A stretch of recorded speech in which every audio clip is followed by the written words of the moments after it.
नमस्कार मित्रांनो, स्वागत आहे तुमचं पुन्हा एका नवीन अशा रोमॅन्टिक लव्ह स्टोरीमध्ये. तर मग चला सुरुवात करूयात आजच्या भागाला. गाथाचं डोकं स्टेअरिंगवरती आदळल्यानं गाडीचा हॉर्न जोरजोरात वाजत होता. त्या रस्त्यावरनं जाणाऱ्या बऱ्याच लोकांना आवाज येत होता, परंतु तिच्या मदतीला कुणीही आलं नाही. त्याच रस्त्यावरनं 2-3 स्पोर्ट्स मोटरसायकल जात होत्या. हॉर्नचा आवाज ऐकून त्यातील एक गाडी मध्येच थांबली. बाकीच्या गाडीच्या ती थोडी मागे होती. हा आवाज कुठून येतोय साहिल? त्या मुलानं त्याच्या पाठीमागे बसलेल्या मुलाला विचारलं. माहीत राही रे, परंतु आजूबाजूला तर काहीच दिसत नाही. साहिल आजूबाजूला पाहत बोलला. तुम्ही असे मध्येच का थांबलात? चला. पाठीमागनं त्यांचे मित्र बोलले. स्टॉप गाईज, हॉर्नचा आवाज ऐकू येतोय का तुम्हाला? कोणाच्या तरी गाडीचा आहे. माहीत नाही, पण थोडे पुढे जाऊन पाहूयात. हो चला. मग सगळे बाईक साईडला लावून रस्त्याच्या आजूबाजूला पाहत असतानाच त्यांना झुडपामध्ये गाथाची एक कार दिसली. साहिल, इथे बघ कार आहे, यात कोणीतरी आहे. बापरे, ॲक्सिडेंट झालाय का? सगळे तिच्या गाडीकडे धावले. त्यांनी आतमध्ये डोकावून पाहिलं आणि त्यांना रक्ताने बंबाळ झालेली गाथा दिसली. माय गॉड, आतमध्ये एक मुलगी आहे यार, एक मुलगा बोलला. अरे पाहतोस काय, मग तिला बाहेर काढ. अरे नको रे, मेली असेल तर उगाच लफडी व्हायची, आणि जिवंत असेल तर तरी आपण यात नको पडायला. उगाच पोलीस स्टेशनच्या चक्रा माराव्या लागतील. काय घाबरतोस रे? आपण थोडी हा ॲक्सिडेंट केलाय. आणि ती मुलगी जिवंत असेल, आपण तिला असंच सोडून गेलो आणि तिचा जीव गेला तर? पोलिसांच्या भीतीने आपण या मुलीला मरण्यासाठी सोडून द्यायचं का? बरोबर आहे तुझं, आधी आपण तिला बाहेर काढू. मग सगळ्यांचं एकमत झालं आणि त्यांनी गाथाला बाहेर काढलं. अरे ही तर गाथा सरपोतदार आहे यार, साहिल बोलला. तू ओळखतोस हिला? हो, माझे बाबा यांच्याच कंपनीत जॉब करतात. आईबाबांसोबत मी पण लग्नाला गेलो होतो, पण लग्न मोडलं यार त्या डॉक्टरनं, साहिल बोलला. ही स्टोरी नंतर सांग, ती जिवंत आहे का ते पहा आधी. त्या मुलांमधील एका मुलानं तिच्या हाताला हातात घेऊन पाहिलं. तिच्या नाकाला हात लावून पाहिलं तर श्वास चालू होता. अरे ही जिवंत आहे. अरे मग ॲम्ब्युलन्सला फोन कर लवकर. त्या मुलांमधील एका मुलानं लगेच ॲम्ब्युलन्सला फोन केला. ॲम्ब्युलन्स येईपर्यंत त्यांनी तिला रस्त्यावर आणून झोपवलं होतं. मी माझ्या बाबांना सांगतो म्हणजे ते हिच्या घरी सांगतील, असं म्हणत साहिलनं त्याचा फोन बाबांना लावला आणि घडलेला सगळा प्रकार सांगितला. साहिलच्या बाबांनी लगेचच समीरला फोन केला, परंतु समीरनं फोन उचलला नाही. उचलणार कसा? इकडे मिस्टर सरपोतदार देवाघरी गेले होते. माया बेशुद्ध पडली होती आणि गाथाचा काही पत्ता नव्हता.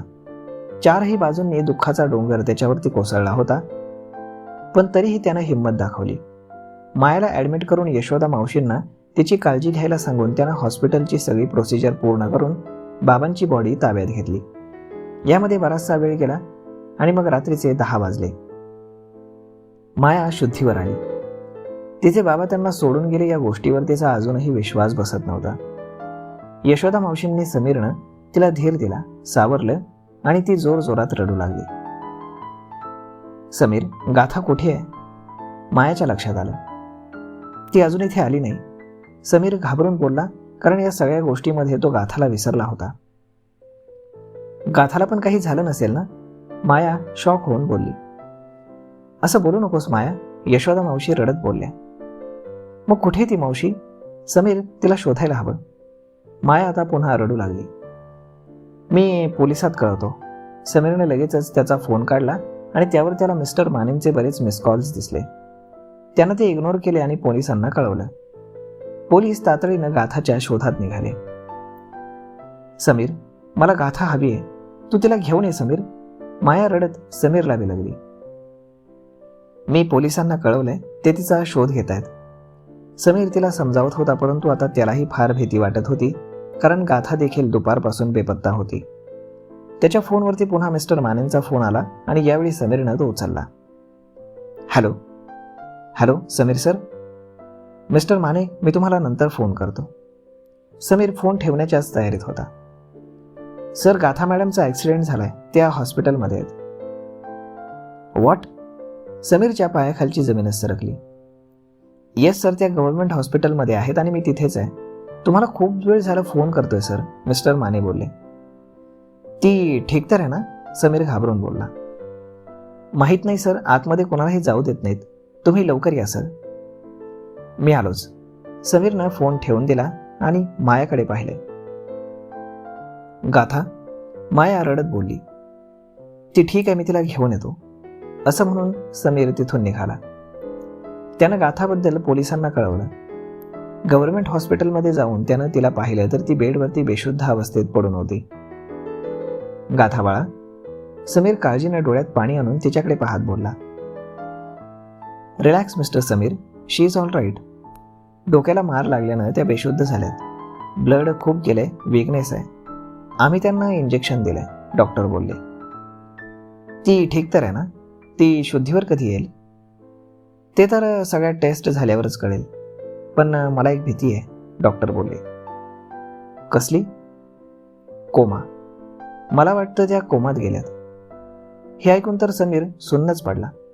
काय रिॲक्ट करावं हेच त्याला सुचेना. मला गाथाला घेऊन जायचंय, समीर थोडं सावरून बोलला. पण डॉक्टर पुढे बोलणार तेवढ्यात, शी इज गाथा Sarpotdar doctor. She need best treatment and attention. Sameer थोडा रागानं बोलला. आणि तितक्यात तिथे पोलीस देखील आले, ज्यातील इन्स्पेक्टर त्याचा चांगला मित्र होता. त्यानं सगळी सिच्युएशन हँडल केली आणि समीरनं गाथाला एका प्रायव्हेट हॉस्पिटलमध्ये शिफ्ट केलं. तिथे तिच्यावरती लगेचच उपचार सुरू झाले आणि त्याला डॉक्टरांनी कन्फर्म केलं की ती सध्या कोमात गेली. निराश पावलांनी तो तिथून पुन्हा मायाकडे आला. माया तिच्या बाबांना एकसारखं पाहत डोळ्यातनं आसवं गाळत होती. माया, समीर हळुवारपणे बोलला. समीर, गाथा आली का? कुठे ती? तिला बाबांना एकदा पहा म्हणावं. तिच्यासाठी जीव गुंतलाय त्यांचा. माया रडत बोलली.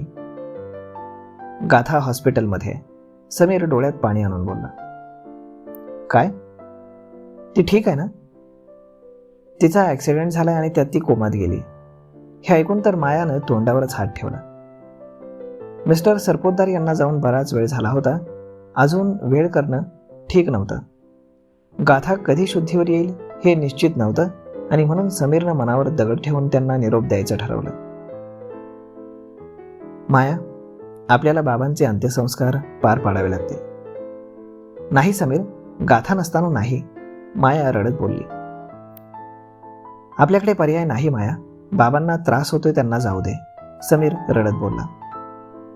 नाही समीर, गाथाला एकदा बाबांना पाहू दे, ती रडत बोलली.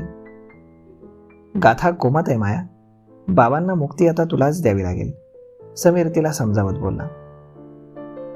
नाही समीर, प्लीज. माया रडत होती, परंतु त्यानं तिला सावरलं, समजावलं आणि मग ती तयार झाली. समीरनं त्याच्या जवळच्या लोकांना फोन केले आणि सगळे लगेचच स्मशानभूमीमध्ये जमा झाले. सगळ्या विधी पूर्ण करून त्यांच्यावरती अंतिम संस्कार करण्यात आले. मायानं तिच्या बाबांना अग्नी दिला. तर मग मित्रांनो, आता तुम्हाला काय वाटतं? एवढ्या सहजासहजी सगळ्या गोष्टी होतील?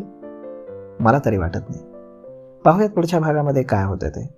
तोपर्यंत तुम्हाला आजचा हा भाग, ही लव्ह स्टोरी कशी वाटली हे तुम्ही आम्हाला कमेंट करून नक्कीच सांगा. आणि जर आवडली असेल तर आपल्या जवळच्या मित्रमंडळींसोबत देखील हा व्हिडिओ तुम्ही शेअर करायला विसरू नका. धन्यवाद.